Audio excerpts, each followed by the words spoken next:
Caros amigos, o assunto aqui é tecnologia, dinheiro, bancos e física, tá? Já faz algum tempo que eu falo sobre a econofísica aqui nesse canal, nos meus outros canais, e parece que a econofísica ela dá a impressão para a maioria das pessoas que é algo teórico, que é algo louco da cabeça dos físicos, que nunca vai acontecer. Pois é, meu amigo, se você pensa ou pensava assim, eu vou te passar o link aqui do Itaú. Relações com investidores. O que é o relação com investidores? O Itaú é uma empresa de capital aberto, tá? Para quem não sabe, para quem é das ciências e não conhece isso, eles possuem um site, toda empresa que tem capital aberto tem um site dedicado para os investidores, onde eles colocam as demonstrações financeiras, os balancetes, os balanços, as suas perspectivas, as suas avaliações, os seus novos projetos, tá? É onde eles prestam conta àqueles que investiram na empresa. E saiu aqui uma matéria do Itaú, ela está em inglês, tá? Sobre o uso da computação quântica já nos sistemas atuais do banco, tá? Então, o que está acontecendo? Em 2025, nós vamos bater ali no limite quântico, tá? A miniaturização dos componentes de um computador fazem com que exista uma proximidade muito grande nos transistores e eles comecem, como estão cada vez menores, a função de onda deles começam a encostar uma na outra. Elas começam a ser maiores que os componentes. Tá? Quando a função de onda é pequenininha, menor que o componente, então você está no regime clássico. Quando a função de onda começa a crescer o suficiente, a relação objeto físico, função de onda, começa a ser significativa, ou ao contrário, a função de onda sobre, o tamanho da função de onda sobre um objeto físico começa a ser um número maior que 1, você começa a entrar ali num domínio quântico, tá? De maneira simplificada.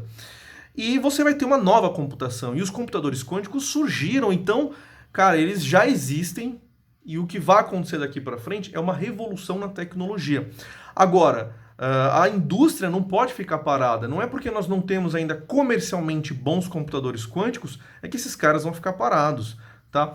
Então, o que acontece? Já na academia, já há 20 anos, isso acontece na Unicamp há anos, o Almir Caldeira fala há anos disso na Unicamp, sobre os algoritmos quânticos, tá?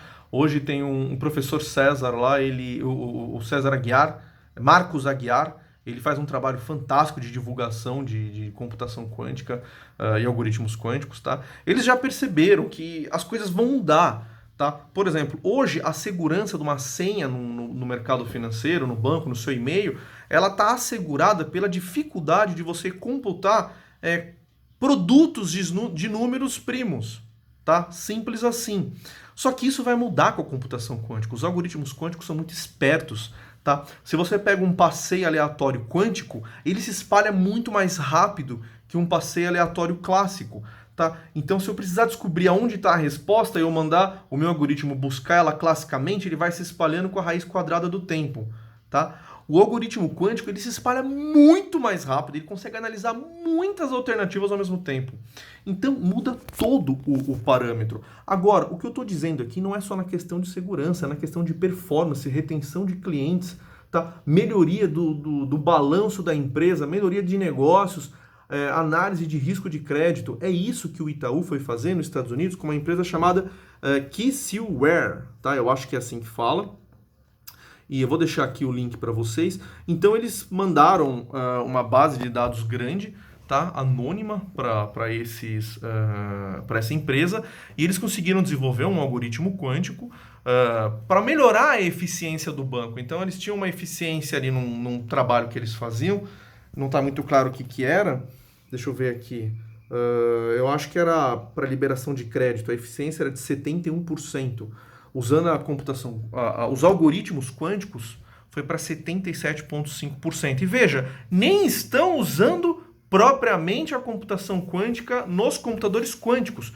Por quê? Porque esses algoritmos eles também conseguem rodar em computadores clássicos ainda, que conseguem emular um computador quântico. Ou seja, a indústria ela não está esperando surgir a computação quântica para trabalhar com esse assunto. Eles já estão indo para cima, tá? E por que isso é um assunto dos físicos? Porque a construção, a tradução do problema físico, do problema real, do problema econômico para um problema físico é em função de uma hamiltoniana.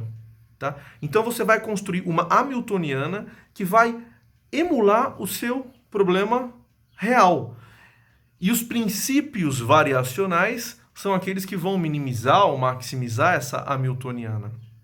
Então, ou seja, você traz um problema do mundo real para um problema a nível energético, tá? E essa tradução, ela é física pura, não tem mais ninguém que tem esse domínio. Então, meus amigos, se vocês quiserem entrar no mercado financeiro pela porta da frente de tapete vermelho e você é físico, tá? Para de querer analisar balanço, fluxo de caixa. Os economistas fazem isso muito bem. Que pena que na época que eu estava procurando isso, não existia, tá? Essas opções da computação quântica. Hoje, entre pela porta da frente. Procure a área de Quantum Tech do Itaú ou qualquer outro banco, porque estão todos olhando esse assunto, e entre, tá? Envie esse vídeo para os seus colegas que querem entrar no mercado financeiro e estão achando que o conhecimento deles é útil para M&A, para research. Para com isso. Entra naquilo que nós somos insubstituíveis. Entra direto na hamiltoniana.